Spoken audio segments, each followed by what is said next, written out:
Hi everyone, it's Marian. In today's video, we're going to talk about plant swaps or plant trading 101. Thank you so much for joining me today. And in the houseplant community, at least those of us who share our houseplant journey online, we like to talk about plant shopping. But one thing that I don't think we really don't talk about or don't get as much attention is getting our plants through plant trades or plant swaps. So in this video, I'm going to be talking about everything and anything that you need to know when it comes to plant swaps and plant trading, because whenever I make a post about plants that I traded with, I always get questions from people on what is plant trading, how do you do a plant swap, where do you find people to plant trade with. So in this video, I'm going to be answering all those questions so that if you're new to plant swaps, or even if you've been plant swapping for a while, you might get some tips and tricks on how to score your wishlist plants through plant swaps and plant trades. But before we start, if you're new here, hi, my name is Marian. Welcome to My Oasis Life, where I take you along my houseplant journey and share with you some of my tips and tricks along the way, and also share with you lifestyle content that's focused on sustainability, wellness, productivity, and also some personal vlogs and travel vlogs here and there. So if that type of content interests you, please make sure to subscribe to my channel before the end of this video, and also like this video and comment down below and share me your thoughts and feedback. I would love to hear them. But yeah, so let's go ahead and get started. So first question, what is a plant swap or plant trading? So plant swaps or plant trading is when one person exchanges their plant for someone else's plant that both parties deem of equal value. So this is a great way to add more plants into your collection, or even get your wishlist plants for free. In my case, I've gotten some of my favorite plants and even my wishlist plants from plant trades, from a Peperomia Hope to a Monstera Stadleyana Aurea to a Stromathe Trio Star ZZ Raven, when back then these plants were very hard to get by. And if you know anything about me, I love to collect pothos, so I was able to add more varieties into my collection, such as Emerald Pothos, Epipenopinatum Variegata, Philodendron Cream Splash, Silver Lady Syndapsus into my collection. And yes, I was also able to get a Monstera Albo through a plant swap. So next question, where can I find plant swaps or people to plant trade with, and how do I participate in them? So plant swaps or plant trades happen in many different ways, but the most common one would be either online, in person, or some combination of both. So first, you can attend a plant swap event. So this is usually hosted by plant enthusiasts in your area, and they usually belong in some local plant group that originally was formed on Facebook, on Meetup, or some other online forum that is focused on gardening and houseplants. And sometimes they can also be hosted by your local nursery, gardens, or plant shops in your area, or even the arboretoriums, botanical gardens, and local parks in your area.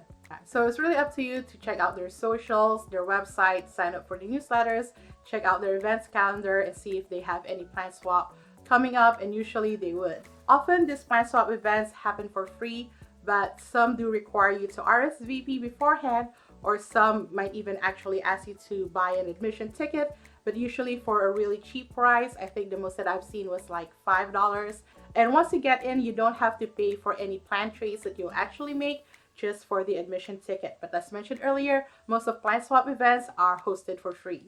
And the host usually set the rules on how the plant swap would go, so it could differ from plant swap to plant swap. So in my experience, it happens mostly in one or two ways. So one is in a raffle or lottery type system, where everyone gets a pick of the plants depending on the number they pick. And a second, which I think is the more standard or more common, is you get there and you get an opportunity to haggle, negotiate, and barter with other plant parents with the plants that you want to get, with the plants that you brought with you. So it can get very stressful and overwhelming, especially if it's your first time plant swap. So I do suggest contacting the host beforehand for what are the rules are of the plant swap, so that before you get there, you already have mentally prepared yourself and already kind of create some strategy for yourself with the plants that you bring, and to get the plants that you want at this plant swap event. And as mentioned, it can get a little bit overwhelming sometimes, especially if you're a beginner, but it's also a great experience, and to also interact with other plant enthusiasts in your area.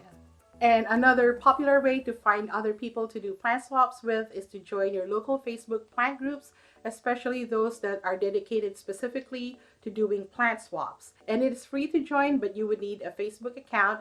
And these Facebook groups are usually led by moderators, and you have to abide by the rules set forth by the moderators in order to conduct a plant trade on the Facebook group.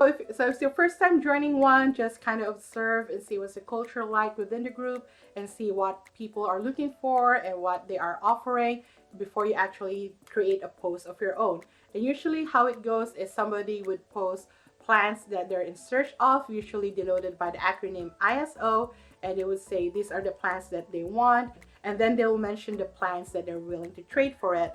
And most of the time they would post pictures of the plants that they're also going to be trading with. And if someone has the plant that they're looking for and they're interested in the plant that they're trading it with, and they would comment on that post, usually with a word like mine or some other terminology. And it's gonna differ by group, but you kind of know what terminologies people use by, again, the rules set by the moderators or just by like the culture already set by the group members in the Facebook group. So you can observe first and then follow their suit.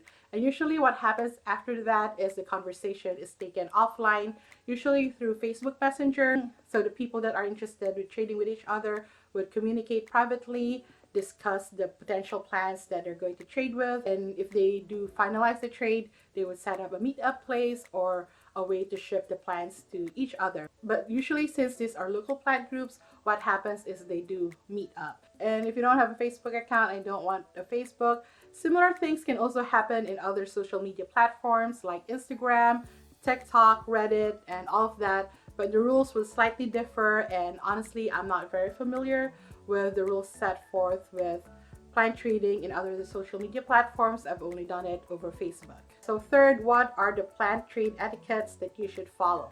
So for this one, people's opinions on this can vary, but for me, I think it boils down to three things. First is to communicate clearly and honestly.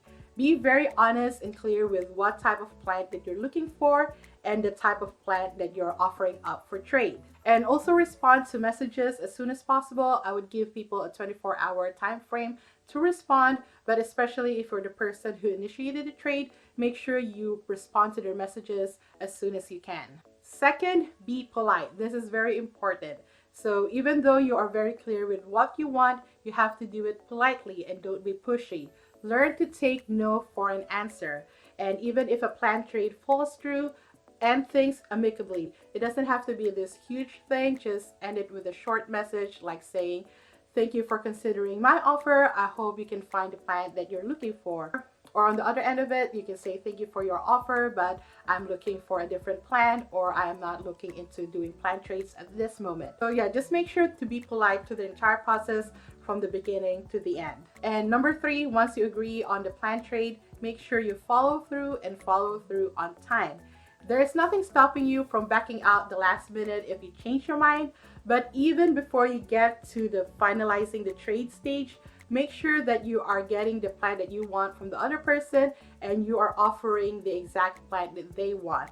Because yes, you can back out the last minute, you can change the last minute, but at the same time, you don't want to get another person's hopes up who also might have other offers, but they went with you instead, but now they're not getting the plant that they want through this plant trades. And while the houseplant community is very large, it can also get very small when someone gets wind of a bad reputation of people breaking their trust and confidence in them. So make sure that you are following through on your plant trades, and if you can't, make sure you are communicating that with the other person quickly and clearly. So next question is, how does one initiate a plant trade, especially if you're not going through Facebook plant groups or attending plant swap events?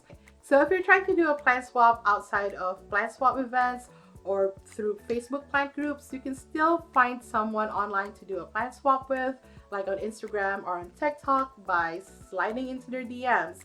Or at some occasions, I had people who follow me who email me directly because I have my email address listed in my profiles. And this is where people disagree on whether this is appropriate or not. Some say that you should at least follow the person or interact with them or have some kind of relationship develop with them first before you open up for a trade. But for me, I don't think this is super necessary. I mean, if your intention from the very beginning is to do a plant trade with them, whether you establish a relationship with them or not, I think is immaterial. as long as they follow the plant trade etiquette that I mentioned earlier. I don't need them to develop a parasocial relationship with me first before they say, hey, actually, I want to approach you for a plant trade. For me, that's kind of a little bit more suspicious that, oh, you're only being friends with me because they want to trade plants with me, not really because you're interested in becoming friends. You know what I mean? So just be direct with what you want. If you wanted to do a plant trade, just say so. It can be entirely transactional. But that's just me, and people do feel differently about it. So if you're going to approach someone on, let's say, TikTok or Instagram for a plant trade, I would suggest following them first. And it's not just about gaining a follower or being a follower first, because that's kind of like negates everything I said earlier. And this is also a benefit for you, because even if you are able to DM them, they're probably likely not going to see your message. With the way Instagram is set up, they filter out messages from people that are not following them. So if someone messages me and they are not following me, they go to a separate side of my inbox that I probably wouldn't check unless I purposely check them. And in my case, that is probably once a month, maybe even never. So if you want to increase the chances of them seeing your DMs, then make sure you are following them. Second, take the time to scroll through their profile before you actually send them a DM about a plant trade. Check any website links that they may have, check their bio, and see if they have any disclaimers against soliciting for plant trades or plant sales. And if they do, please respect that and just move along. And when you actually do DM them, make sure that your message is short and informative. First, introduce yourself. Second, tell them you're approaching them because let's say you saw them post a picture of this plant and you want to see if you're willing to do a plant trade for the plant that you have. And make sure you provide a very good information about the plant that you're willing to trade for or the plants that you have available for trade. And send them photos of the plants that you are willing to trade for. And this might just me being an elder millennial who've been on Instagram since its inception, but please don't send people voice messages or videos of yourself. And for me, I don't know, I never clicked on any of those videos or any of those voice messages when I get them. So I just read the text messages and look at the photos people sent me, and that's it. Again, for some other people, they might be okay with receiving voice messages or videos on Instagram and they don't find it weird. For me, I do find it weird getting them from strangers. So I don't like listening to them or clicking on them at all. So just stick with text messages and photos of your plant. And fourth, make sure that you have a profile that they can view. Because yes, you might introduce yourself via DMs, but they probably would want to do a research of their own. So you kind of want to have a public profile that they can view and learn more about you. Because eventually in a plant trade, I would have to share, or they would have to share private information or personal information about themselves. So they kind of want to make sure that you're an actual person, that you're not a scammer or just a phishing account, and they could trust you on some level for the plant trade. And same thing, if you're emailing them, you find their emails in their profiles or something, just keep it short and informative. Do not add too many attachments because that makes the email suspicious. And if you can, put your socials in your signature so they can check them out as well to find out a little bit more about you. And also be honest in your emails. Don't say that you're following them on Instagram when you aren't really, and they could easily check that. It's not about not being a follower, it's about the lying, because you're trying to gain someone's trust very quickly and you don't want to give them any reason not to and not go through the plant trade with you. And I've also been on the other side where I'm the one approaching someone for a plant trade. Like I approached someone on Facebook Marketplace. They posted a Monstera Stadleyana Aurea cutting for sale and they happened to be living in my area. So I messaged the seller and say, hey, I saw that you have this for sale, but are you up for a trade instead? I have the Albo version of the Monstera Stadleyana and I actually live in the same neighborhood. Would you like to do a plant trade? And they said yes, and it turns out that person that I traded with was practically a neighbor and also someone who have seen my videos. So it kind of worked out pretty well in the end. So next, how would one know if the plant trade that's happening is a fair trade or not? So this one is highly subjective and depends on the parties involved. I have traded my more common plants for uncommon houseplants. As long as these are plants that both parties desire and want from each other, then this is a fair trade. And people like to joke and say don't trade for a Monstera albo with a golden pothos, but I have gotten some pretty good trades with my pothos plants. I got my original Monstera Stedleiana albo using some of my Hoya Crimson Queen cuttings and my Manjula pothos cuttings.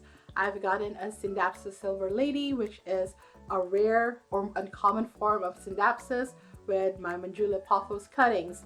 I've gotten a Philodendron Cream Splash with my Micans cuttings. And there's also other times that people might think that I've traded down, like when I traded my Thigh Constellation Monstera that is fully fenestrated, mature, large, that has like 4 or 5 leaves, like would probably cost $1,000 easily anywhere else, but I traded it for a single leaf cutting of a Hoya fishtail and a propagation of a Monstera albo, which the person originally bought for like $150 when they initially bought that Monstera albo from somebody else. So that might seem like a trade down, but for me it was a fair trade because I really wanted the Hoya fishtail and I really wanted the Monstera albo. At that time, at least, Thigh Constellation Monstera were expected to really drop in value when Costa Farms releases their version of the Thigh Constellation Monstera. Of course, now we know that's not going to happen, so the Thigh Constellation Monstera maintains its high price, but even then I still had 2 other Thigh Constellation Monsteras,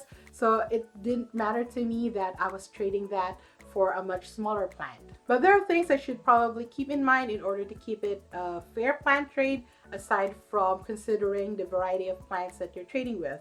First, make sure that you are giving somebody or you're receiving a plant that is a healthy plant or a cutting from a healthy plant. If it's a rescue plant, you can definitely still trade with it, but just be honest and upfront about it, because some people do love a challenge. If it's a wishlist plant or a plant that they've been looking for a long time and they're willing to rehab the plant that you have, then they'll probably be up for it, but just make sure you are honest with that and make sure that you're trading with a comparable level of plant. And the next ones that I'm going to mention is probably common sense, but I'm going to mention them anyway. A top cutting is more valuable than a mid cutting. A rooted cutting is more valuable than an unrooted cutting. And a mature plant is more valuable than a juvenile plant. Again, these factors might shift and change on their importance depending on many different things. Like a juvenile Monstera albo would probably be at equal value to a philodendron plant that is a bit more mature, even though that philodendron is slightly a bit more uncommon, just because we know Monstera albos are still a very much hot commodity and can still break up a really high price, so you can't really expect an equal size of plant. Sometimes you have to offer more than one cutting or multiple plants in order to get one type of plant. So just do your research so you're not getting the short end of the stick. Know the market value of the plants that you're trying to trade with or trade for, but also at the same time, don't take advantage of people who don't know any better and might be giving up a more valuable plant for your more common plant or less valuable plant, at least based on market value. And last question, and I think this one is very important, is how do you conduct plant trades securely? So if you are a first-time plant swapper, plant trader, I would stick to going to local plant swap events or to joining local Facebook plant groups that's dedicated to doing plant trades. As mentioned earlier, plant swap events can get overwhelming for first-timers, but as long as you do your research and bring plants that you're willing to part with, even if you don't get your wishlist plants in exchange, then you'll be okay, even if you kind of like got the short end of the stick during your first plant trade. And remember, you don't have to actually do a plant swap if at the event you don't see any plants that you like or there's nothing that really interests you. You can take your plants and leave. And when joining local Facebook groups, make sure you observe the culture first before engaging in a plant trade. And what's a good thing about local Facebook groups is at least the initial part of it, there's a public record of the plant trade taking place. But when the conversation has moved into private, like over Facebook Messenger, that's when you have to be very cautious and do your due diligence. If at any point in your private conversation you feel uncomfortable or something feels off, then go ahead and end it. You don't have to go through the plant trade. But if everything was going well and you finalize the plant trade and you're setting up to meet up in person, make sure you pick a public place that is not close to where you live. Make sure it's a place where there's a lot of people or there are public cameras. Don't give your home address to people. Don't give them your phone number. Any communication that you need to do, you can do over Facebook Messenger, and we go meet up with them. Make sure there's someone with you, or at least let somebody know where you are when you're doing the plant trade. I haven't heard any horror stories myself, and all my plant trade meetups have gone off without a hitch, but that's also because I think I have taken precautions so that to make sure that everything goes smoothly. But bottom line is, don't give out your personal information online so easily. Be careful. I know the plant community is a very loving, kind, generous community, but there are some bad actors out there that would take advantage of that fact, so just be very careful. And if you're doing an out-of-state plant trade, meaning you have to ship out their plants to them and them to you, just know that you cannot do this internationally because we have very strict restrictions on shipping plants internationally wherever you are in the world. And if you're trying to do it within mainland United States, make sure that the person that you're trading with out of state, you do have some kind of relationship with them and you do have some experience doing plant trades already before you actually do that, because that's also risky as well. You are giving somebody your home address and you don't really know if that person that you're talking to, especially if it's a stranger, is someone who is trustworthy or is even an actual plant person with a plant that you want to trade with them. So again, just be very, very careful when you're trying to do all these plant trades, especially when you're conducting them online and with strangers on the internet.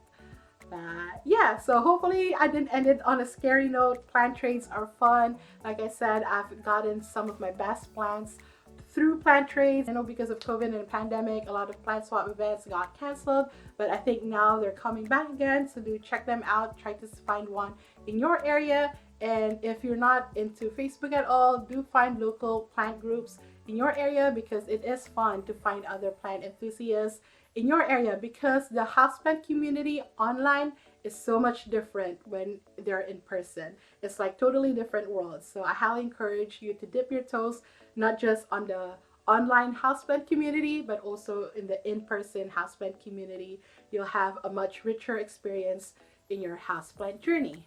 But yeah, thank you so much for watching. If you have any questions, please let me know down in the comments. And if you are an experienced plant trader and there are other tips and tricks that you want to share, please also let us know down in the comments. We're happy to know them. But thank you so much for watching. I hope you find it informative. If you like it, please give me a thumbs up. If you're new here, please do subscribe. I come up with videos every week. And if you haven't yet, check out these videos up here until my next one. But until then, I see you. I appreciate you. Take care of yourself and each other, and have a plantiful day. Bye.